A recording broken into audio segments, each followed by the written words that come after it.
Et merde, t'as l'intro.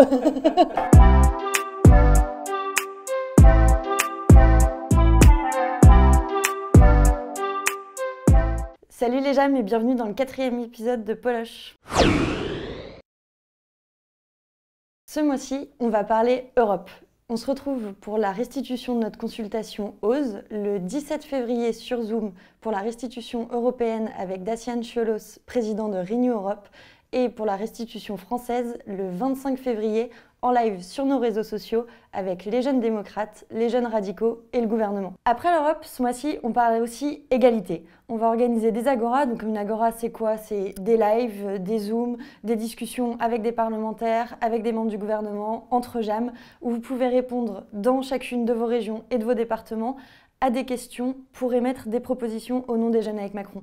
Ce mois-ci, l'agora, c'est donc l'égalité entre les femmes et les hommes, dans le cursus universitaire, pour la première embauche, dans le travail, l'égalité aussi des chances et d'accès aux soins, avec par exemple la précarité menstruelle, qui est un gros sujet en ce moment, et aussi la lutte contre les discriminations pour les personnes LGBT+. Alors n'hésitez pas à contacter vos référents départementaux, coordinateurs régionaux, si vous voulez participer à une agora, ou même pourquoi pas en organiser une.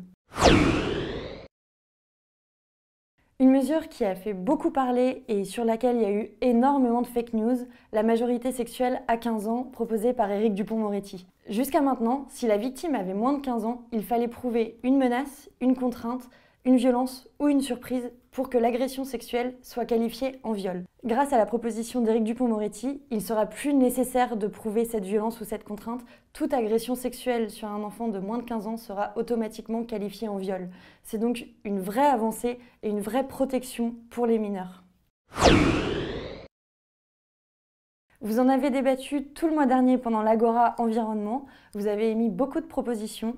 Et Barbara Pompili a présenté le projet de loi Climat et Résilience mercredi 10 février en Conseil des ministres. Ce projet de loi, c'est quoi?